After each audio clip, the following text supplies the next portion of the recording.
Well, hello, everybody. Welcome back to another episode of Legacy Leaders. Today, I'm joined by Daniel Gonska. He is the owner, operator, and the head guy over at Elite Shooting Solutions. Before we get into his story about what he's done to create an incredible business with really sound foundation, I just want to let you know he does have a history of being for lack of a better word, a badass. Daniel's a former Navy SEAL, has an interesting background bouncing across the country, serving our country. So I want to thank you for that. Absolutely thank you for your service. But I also want to thank you for being on the program and sharing your story. So I'm going to turn the microphone and camera over to you. Introduce yourself and let's hear your story. God, thanks so much for the opportunity.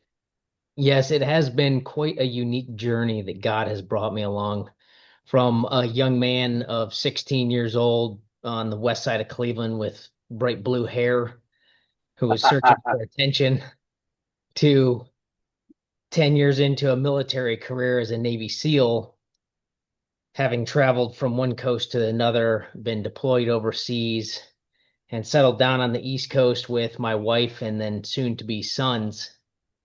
Actually, in a more elite unit, even for the Navy SEALs. So Mhm. it's really remarkable from those humble beginnings to that elite unit, the things that God's brought me through. I love that. Okay. So I have to ask, how did you go from blue hair to wearing the blue as a Navy man? How did that happen? Well, when you're 18 years old and you're apprenticing under a carpenter and you think, hey, this is a great thing for me. I'd like swinging a hammer. I could do this the rest of my life. And that guy walks away with 10 grand. Well, that's kind of a Oh, big deal for an 18-year-old. But when he's a former Hell's Angel, as an 18-year-old kid, it's a little harder to collect on that. understood. So that was one of God's first detours in my life, and it turned me to, hey, I had said in high school that I heard this was the hardest thing you could do. So I went Mhm. ahead, talked to the Navy recruiter, got signed up, and was all set to head to boot camp on September 11th, 2001. Really? Yep. So that changed the course of things. All right. What happened? It did. Wow. I was ready to go to boot camp. Ultimately, with everything that happened that day, it was a few days later before I got there. And it ended up that my entire 20-year military career was during wartime. Yeah.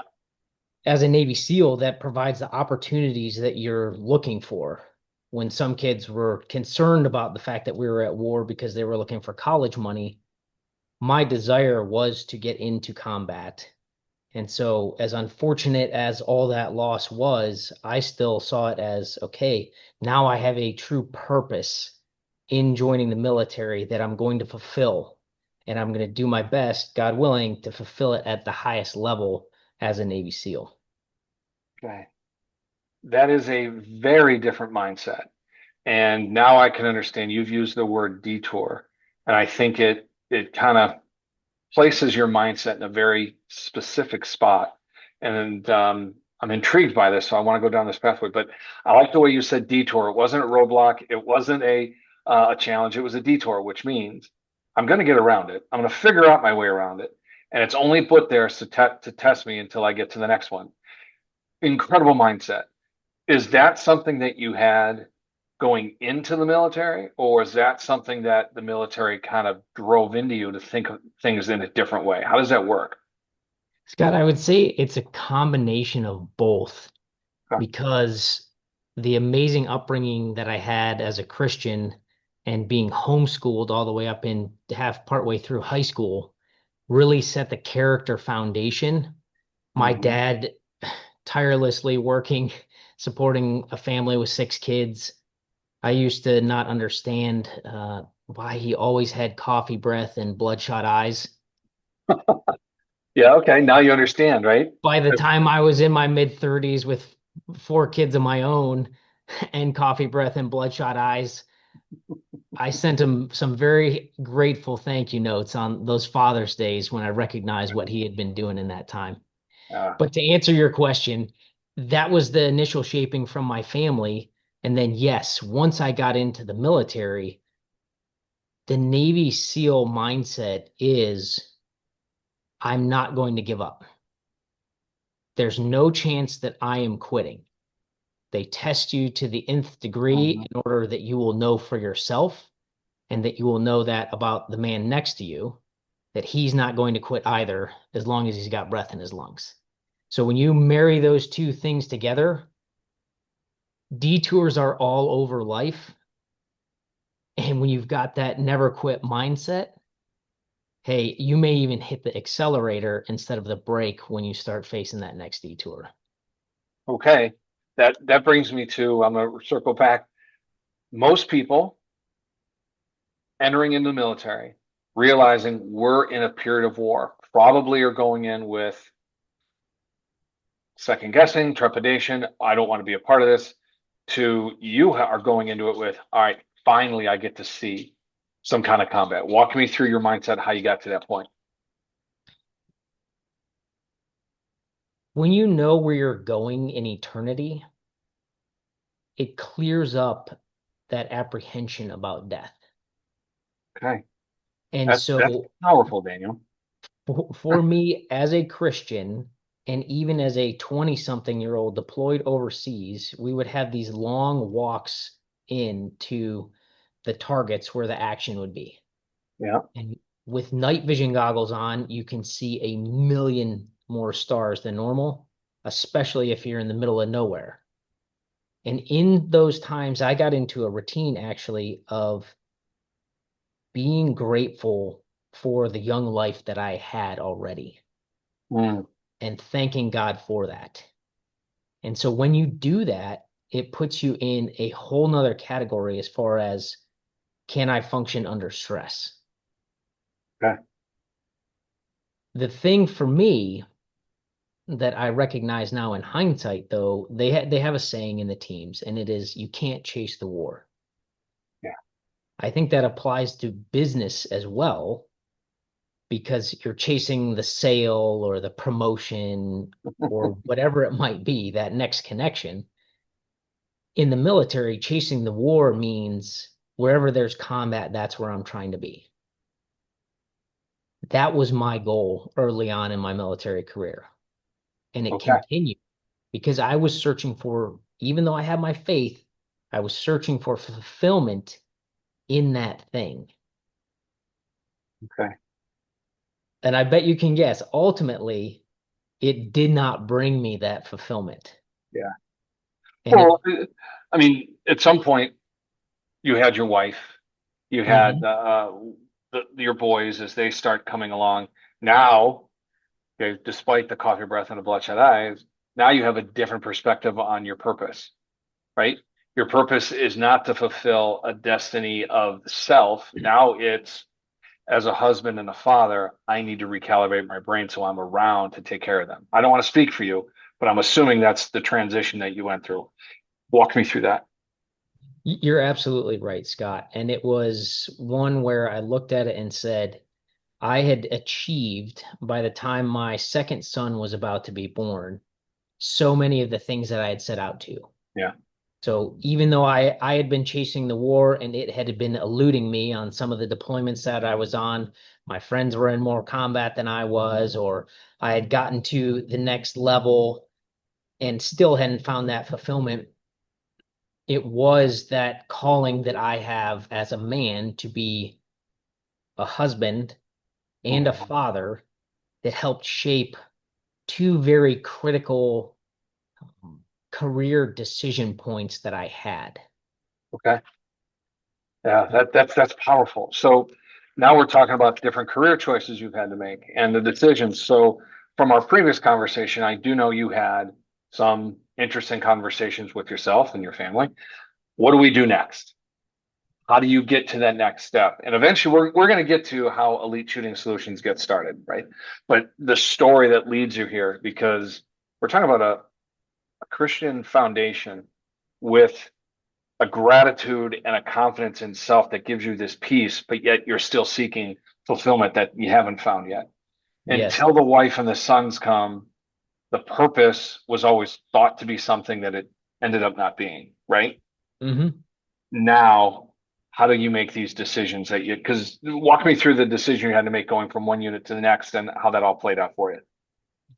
So the painful thing that I and many of my teammates lived through was a tragic situation where we lost over 15 of our friends in one combat Mm. incident.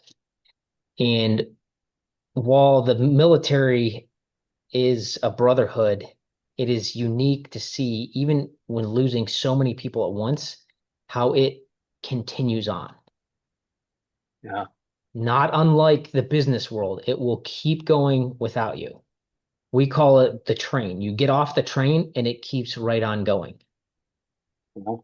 So that terrible loss for me, my teammates, and most importantly, their families of the guys that we lost reshaped my outlook on things. I had been on the fence about getting out. I was around my 10-year mark, and I said to my wife, "Hey, what do you think?" And we looked at it and we refocused, and I said, "Okay, when the opportunity comes up, I am going to choose my family, which will be there with me on my deathbed, Mm. whether it's 50 or 60 years from now, over this very important and sexy thing that is the job of being a tier one Navy SEAL."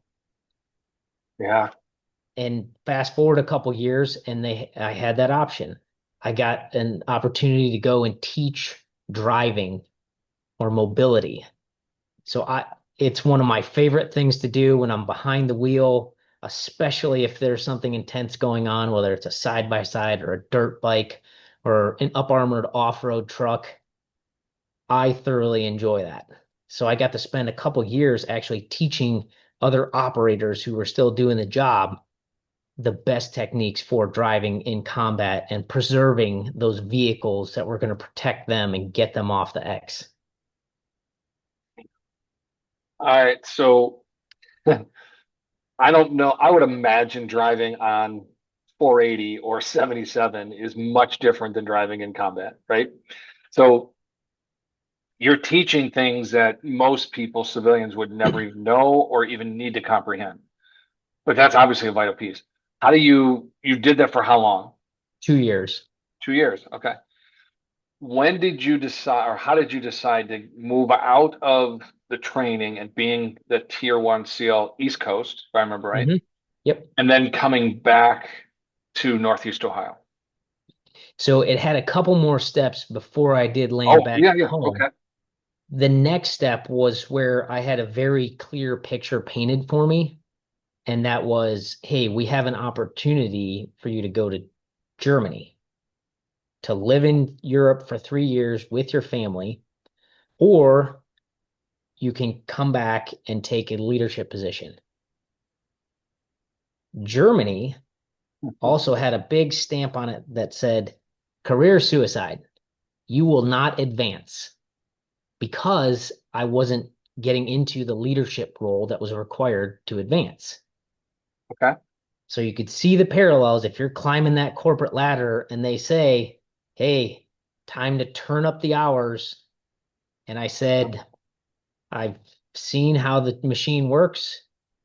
I'm going to choose my family first. And it turned into a wonderful experience and memories where two of my four sons were born in Europe. We Hmm. traveled. My wife is amazing. She had four boys under 6 years old living out in town where everybody speaks German. And of course, my boss said, hey, we've got this training for you. How about you go back to the States for 4 months?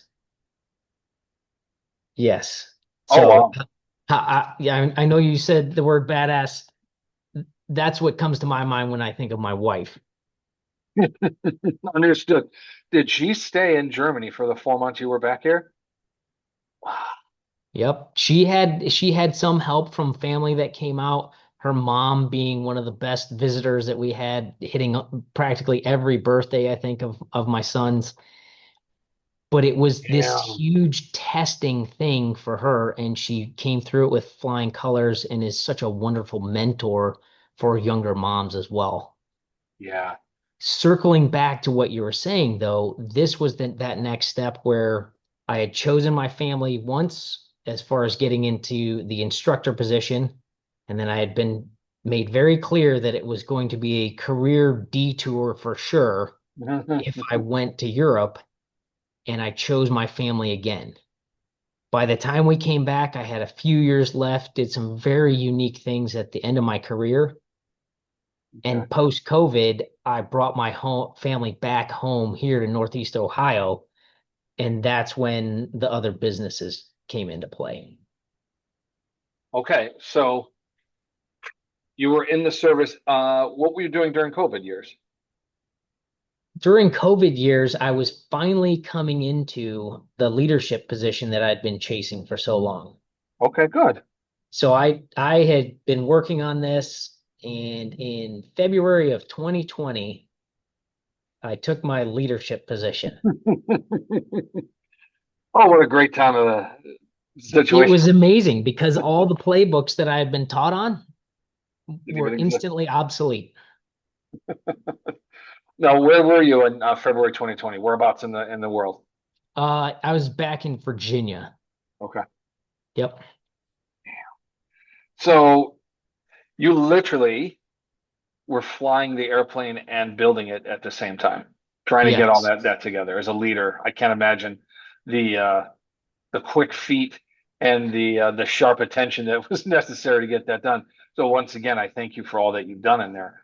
absolutely. How would you describe briefly the situation and how you handled COVID? What's the best way you would describe that part of your life? The key takeaway that I had from it was caring about the people that are entrusted to you. And that comes in two flavors. One would be your family, and two would be either your subordinates or the other people that you're working with. Yeah. Okay. My big thing that I work on and we'll talk about as far as coaching is structure. When we're young, we buck the rules and we can't wait to get out of the house and we just want our freedom. Yeah. Ultimately, structure provides freedom. Yes, it does. That's And a great so quote. the things that we had to figure out as we were flying that plane were, what does the new structure look like? Yeah. So we had bosses. I was a direct report for a great guy named Sean Murphy, and working with him to figure out the new business rules because everything then was digital. And Yeah. if your boss has digital connectivity with you 100% of the time, what's to stop them when they get a good idea at 10 o'clock at night from texting you, and then you get a hold of the next person in line, and then the 10 people below them now are doing this spin. Yeah. They all have families. We're in the middle of a pandemic, and nobody really knows what the outcome of it is going to be. So, Different time, difficult times. Yeah. absolutely. But bringing that all back in and saying, we have business hours. If there's something urgent, yes, we will address it. Yeah. Otherwise, please don't spin up the team because each one of these individuals, majority of them have a family of their own. We're all trying to get through this. And so finding that structure was something that characterized it for me, both my family at home and then the people that Yeah. I had working for me and with me that we sorted out during that COVID period. That I believe, Daniel, is a really good lesson. And the fact that you said structure provides the opportunity for freedom, totally get it. But what it also does is it provides you that fallback to a safe space where I know how it works. I know when I do this, it works. So I'm just going to fall back to my structure, follow the process, follow the system, and then we can move forward. It's a really nice way of fail-safing an operation to say, worst case scenario, we're going back to square one, but at least we know square one structure works. Yep. Okay. I'm going to make a transition over to the business world and talk a little bit about Elite Shooting Solutions. Sure. When you take all of this career experience, the military um, knowledge and expertise and combat that you have, how do you translate that into now I'm going to own a commercial enterprise and I hope this works? Like, how do you make that transition? It's a fun recognition of all that God brought me through and the experience and wisdom that that provided me as an individual. And now being able, as on the civilian side, to turn that around and say, how do I guide others with it? So there was that blue-haired kid who was insecure, looking for attention, because that's what it is, whether it's whatever, name the thing that we do looking for attention. I had never touched a gun. I didn't know how to defend Mhm. myself or others. Imagine where that ends up at the end of a military career when you've shot something like 250,000 rounds. Yeah, yeah, Now I have the experience in order to impart to others the ability to protect themselves and the ones that they love. yeah. And that to me is such an amazing gift because I can remember what it was like feeling helpless and not knowing what would happen if I had ended up in a violent encounter. That to me is the main reason why I got my CCW back in Massachusetts was I don't know what sparked me to do it, but I saw an opportunity to learn and I did not want to be afraid of a firearm. And for whatever Hmm. reason, I just took the class and I fell in love with it. Yeah. The gentleman, Christian Palumbo out of Rhode Island, Patriot Consulting, I think is his name. He, ex-military guy, but he was so smooth and so good, but he educated you as far as the reasons why things went the Hmm. way they did. And it was such a way, Daniel, that I wouldn't say I'm an expert by any stretch of imagination, but I can pick up a weapon. I know what it means and what the power of it is and how to contain it. That to me is the most powerful thing I can do. And what I like about what you said is taking the mindset from being helpless to being confident, experienced, and having the wisdom that I know to do the things necessary to protect myself and those I love. That to me is a testimony of a true good man. So thank you. I appreciate that. Because Absolutely. I think confidence is, and you've made the comment to that word a number of times. So it obviously has something to say about you and it has some power in your world.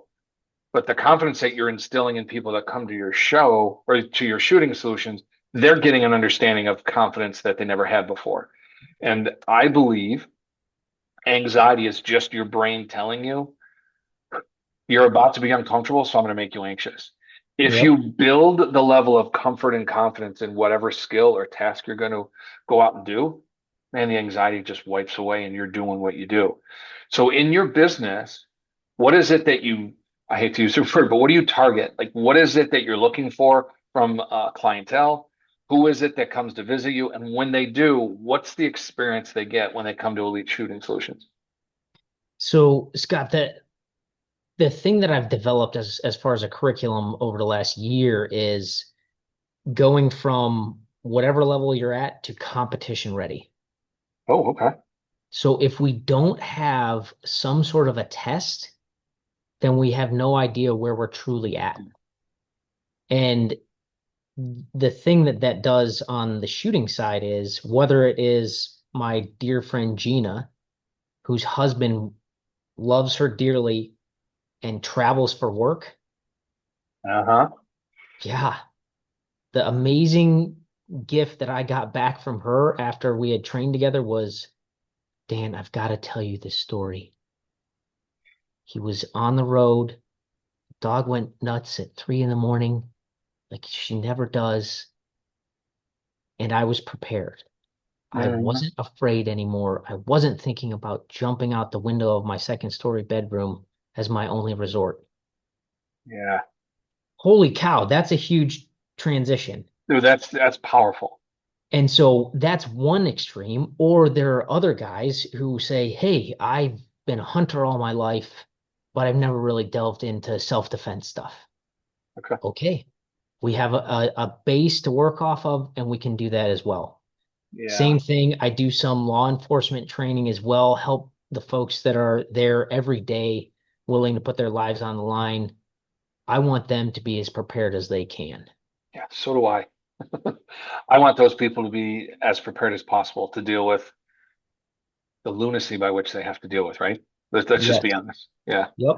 And so those my there's not really a specific avatar as far as a client. Other than that, it's someone who is interested in learning from somebody who was a Navy SEAL at the highest Yeah. level.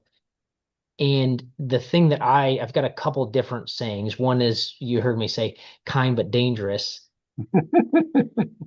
That's really what my goal is, to teach people. I want you to be able to communicate, be there for people, and also at the same time, Mhm. turn it off. Hey, you've worn out your welcome.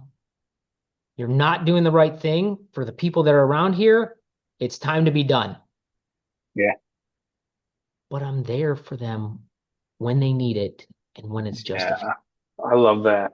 It And reminds additionally, sorry, go ahead. No, no, no, please, because go ahead. The other one is humble but confident, and it goes to what you were just asking. Yeah. I Probably because the Bible says it, pride comes before the fall, and God despises the proud but gives grace to the humble. I want God's grace, so I'm going to do my best in having those detours in my career and my life have helped me with that humility, and to only give the glory to God for the amazing things that I've been able to achieve. That humility then allows me then to still be able to, yes, I am very capable. I Hmm. want to impart that capability to you, to any of the other people that I come in contact with. And maybe it is a fun way that we're doing this. So I run corporate events in addition to Oh, the okay. one firearms training. And okay, now we're doing a networking or team building with five or six other people that you're close with. We get on the range, you end up with a band of brothers Hmm. experience, whether it is brothers and sisters that are on the range, and then you have a meal afterwards. Oh my gosh, God, it's so Yeah. much fun seeing the difference in people from when they show up to when they're around the table after Yeah. having that unique experience. It's a blast to see those I, conversations. yeah, that's it's an interesting way to bond. And when you're looking at corporate events, what a unique way to do it. Instead of going to a baseball game or all gathering around for a tailgate, go get in a group and go through this obstacle course or whatever shooting range test they have. I think that makes sense. Yep. The other thing I wanted just to touch on, um, humble but confident, kind but dangerous. Reminds me of the Dr. Jordan Peterson commentary when he says, it's better to be a warrior in a garden than a gardener in a war. So Very true. to be dangerous and contain it is virtue. To have no ability to be dangerous and not have anything to do is not virtuous. That's victimhood. Yep. So I love the idea of I am going to be capable of something, but sheath it so it doesn't come out until, as you made comment, it needs to come out. Right. That's fine. That's the way it should be. I really, I, I appreciate everything that you've had to say today, and I really love the story. So thank you for being a part of this and tell us Yeah, a little bit absolutely. about Elite Shooting Solutions and what you're doing. I would love to have as many people possible get to know you, get to know Elite, and how this all goes together. So all the information will be down in the description below to get in touch with you, email, LinkedIn, whatever information you want. So it'll be all down there. In the closing here, what would you want somebody who's watching this to know about the next step in your life? Like, what do you plan to do? Because you've had these detours. What's the next detour you look forward to? Well, funny you asked that because I've actually run into it very Oh, wow. recently. Okay. And so I have a dear friend who said, "Hey, I think that the wisdom that you've got could really be put to use in the corporate world doing some consulting." Hmm. So I said, hey, how about Daniel Gonska Consulting? So now separating perhaps a little more high risk thing with shooting Okay. from consulting. And as I've done that, God has opened up the doors now for public speaking. Yeah. So I get to share interesting stories from my military career and use them in a way that is targeted at my audience to inspire, challenge, and encourage them. Yeah. You need the inspiration to get off the couch. You need a challenge to actually test and give you something to do. And we all know what it's like to be in a challenge. You need somebody there to encourage you at the same time. Yeah. Because if I challenge you and then just leave you, Yeah. yeah, Anything's possible. Yeah. The yep. outcome is not found. This has been great. Um, I want to thank you again for all your service. I want to thank you for being on the program and telling us this unbelievably great story from coast to coast to Germany and back. And before I leave, I don't want to miss out on the opportunity to say thank you for your wife for not only putting up with you, but being the champion of the household to make sure that you and the boys are in the best hands possible. So I give you and your wife total credit for being a really sound family. So thank you for that. Thank you, Scott. And yes, absolutely. It is a hearty hat tip to my wife, Mary, for helping me with the wonderful young men that we have. There you go. And if they are raised in the same capacity that you were and follow in the shadow, no, follow in the footsteps that you guide them by, they're going to be incredible young men. So thank you again. Yep. Thanks, buddy. We'll talk to everybody soon. All right. Looking forward to it.